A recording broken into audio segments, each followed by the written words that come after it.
What is up, YouTube? Welcome back to Stocks by the Numbers, and just wanted to give you a little bit of an update here. Obviously, I took a couple of weeks off. If anyone was looking for any videos, I apologize. I hope everyone had a good 4th of July here. If you live in the States, happy Independence Day. Watched some fireworks and had a good time.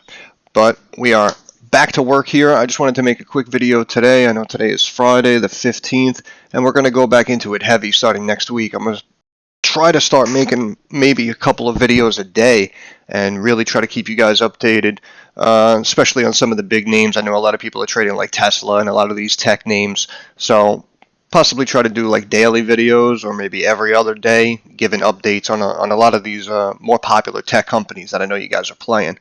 But right now, as you can see, S&P up about 1.5%, Dow ripping was up over 600 points, and the Nasdaq looking healthy, along with the Russell up 2%. So we're having a good Friday here. It was a little bit of a rocky, choppy week, but today on Friday, not too bad. But I wanted to switch over here because I wanted to look at Verizon. I wanted to do a quick Verizon update because I know I basically started the channel talking about Verizon, and this was a couple of months ago, back here, right when they were up at about 55. And then they had a slight miss. If we look here, missed by about 60 million, beat on the EPS side, and they took it from 55 down to 45 and had it hit new, had to hit new 52-week lows. So I just wanted to take a look here, and if you see, this is about a 3-month chart. You see they paid dividends about a week ago, and now earnings coming up about next week, says July 22nd. Estimating 133 on the EPS side, 33.72 on the revenue side. Now, obviously, depending on the numbers, we're going to see a big move here. But more importantly than that, little technical analysis here. If you can see, we have our top trend line here from 55 and our bottom trend line here from about 45.5. And this is making basically a symmetrical triangle. Now, what that means is it's an even triangle on the uptrend line and the downtrend line. And you can see this is like our apex right here. And basically what this means is that if it breaks the bottom trend line, it will continue into a downtrend. And if it breaks above the top trend line, it will break out and continue upwards.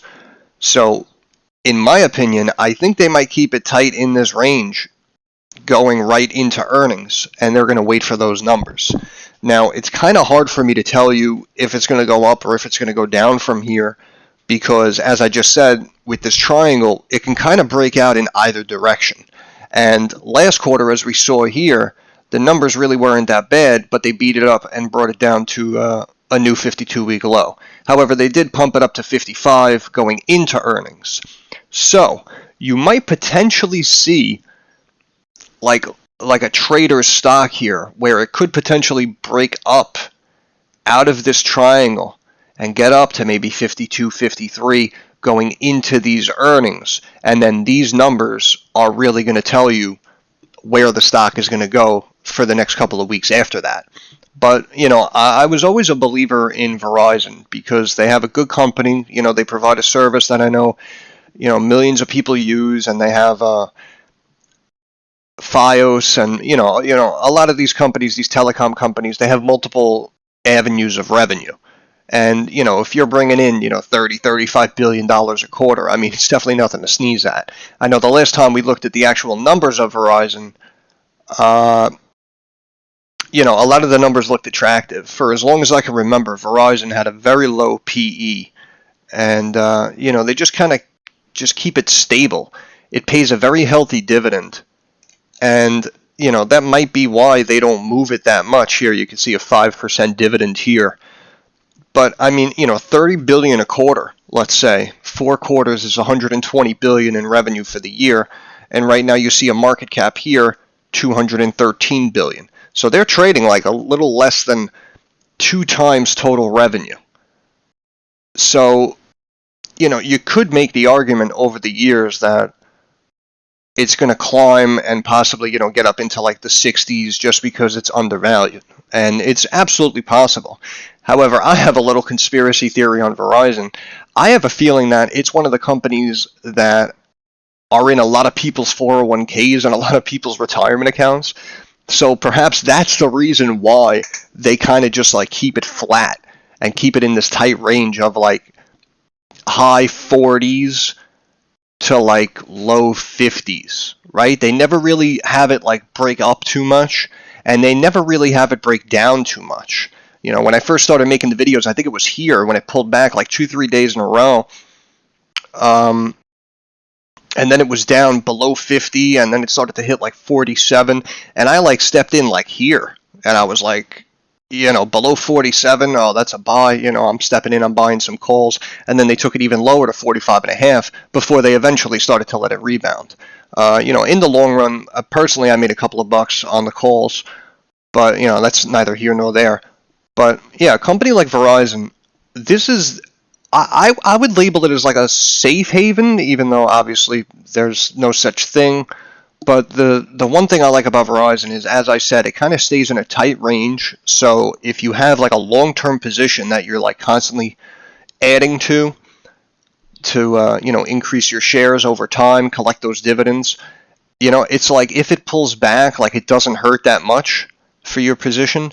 And even if it starts to climb, like you're not seeing like drastic profits. However, because of the healthy dividend, this is something where, you know, if you're a younger trader, if you're just starting out, maybe if you're in like your 20s or even your 30s or 40s, you know, obviously most people, we look to retire, what's retirement age, like 65, and that's when you're going to start getting your Social Security and everything like that. But in the meantime, if you can like constantly add to a position like this, like every week, every month, or even every couple of months or every year, if you can step in and you can drop a chunk of change into a company like Verizon, again, you're getting a very healthy dividend of 5%. And, you know, in the short term, if you want, you can collect those dividends. That way you have, you know, a few extra dollars coming in every couple of months.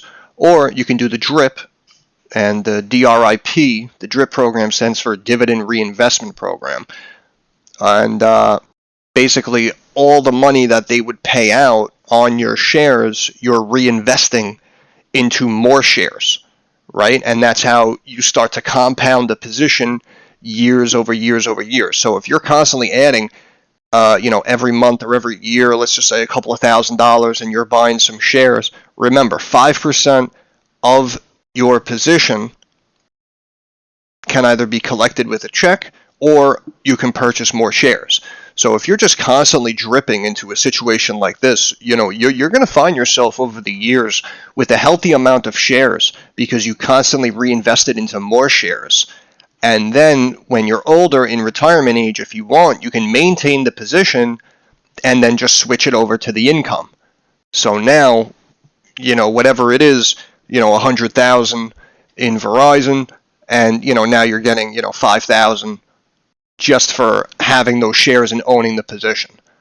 So obviously, you know, there are other companies out there that pay dividends that grow a little bit more as well as pay the dividend. I know I mentioned that Verizon just kind of stays stable, but you know, it's in my opinion, I think it's a good, stable, long-term investment, especially if you're doing dividend hunting and you're looking for that longer-term income, you know, 10, 20, 30 years down the road. But I just wanted to do this quick video, quick little update on Verizon. We started with Verizon, coming back with Verizon, and yeah, we see this triangle setting up over the last 3 months. We have earnings coming up, and again, just to end it, it's not necessarily a buy, it's not necessarily a sell. We're going to have to wait and see how it breaks out of this triangle. You know, and if it's a downtrend, in my opinion, looking at these numbers, 33.72, 133, I mean, that's not astronomical. However, last quarter, as I said, slight miss, and they completely beat it up. So, you know, we might see, we're going to have to play it by ear, and I'll do a little update next week, maybe around like Wednesday or Thursday, as it like starts moving into earnings, because I feel that you might go opposite of what happens here in the short term. So like if this breaks up into earnings, just like it did last time, they brought it up to 55. I don't know if they're going to bring it up that much, but let's say going into earnings, boom, we get here, and we're at like 52.5, 53. Right? Personally, I might step in and I might buy puts. Because like I said, they keep it in that tight range. And even if the numbers are decent, they might just like pull it back down and have it kind of continue this slow uptrend. But if they bring it up here, it could come back down to the 51 range, possibly 50.5, hit this trend line, and then kind of like slowly bounce up. Like, I'm sure you guys understand what I'm saying. And the same thing on the reverse side. If this breaks the trend here Monday, Tuesday, Wednesday, and they tank it down to like 48, and then we're going into earnings, I would probably most likely step in and, just play some calls and catch the rebound. They're going to possibly post decent numbers, but it broke out of the trend going into the downtrend, 47.5, 48, and then boom, numbers come out and they possibly bring it back up to like the 50 range. So, I would definitely play it day by day, but again, I just wanted to make a quick video, a little technical analysis here. Got a triangle setting up, so keep an eye on Verizon, and it's one of my more favorable plays because it's only a $50 stock if you buy shares and they pay you a dividend. And on the flip side, options are usually pretty cheap. So if you really want to go spec and you want to go out of the money, if you feel that, this is going to break down going into earnings, like if you stepped in and bought like a week or two out and you bought some puts, especially if you go down here a few dollars, like 48s, 48.5s, they're probably going to be ridiculously cheap. I don't even have to look.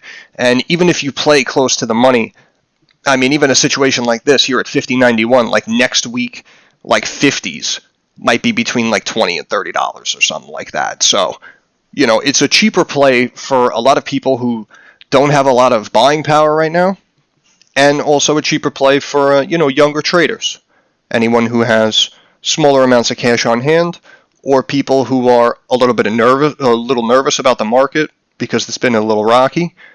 So you don't want to put up too much and risk too much. So, that's why I always keep an eye on Verizon. But, that's just my personal take on it.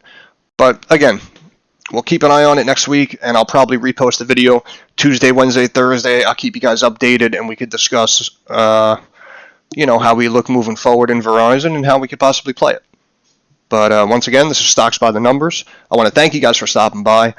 Just like everyone on YouTube says, hit the like button, subscribe to the channel if you like the content I'm putting out, or drop a comment down in the comment section below. Let me know why you're not subscribing to the channel, why you don't like the content. And like I always say, maybe there's something I can change. I could look at different companies. I could dive into more numbers, or perhaps maybe even more technicals if you guys want. We're one big community here. And basically, when it comes to trading and investing in the market like this, it's kind of pointless to try to be like a lone ranger and the lone wolf, because everyone's basically in the same boat. Most people are working like your average 9-to-5 job, regardless of what your income is. And then, of course, on the flip side, you have the passive income, and you try to make a few extra dollars month over month, year over year in the market. So, if I can take advice from one of you guys, or if one of you guys are looking for like a cheaper play, like I mentioned, and you weren't keeping an eye on Verizon, boom, now you got another stock to keep on your watch list, and, another position for you to play. So, this is why we're here. We're here to help each other out. So, once again, Stocks by the Numbers. Thank you guys for stopping by, and talk to you next week. Have a good day.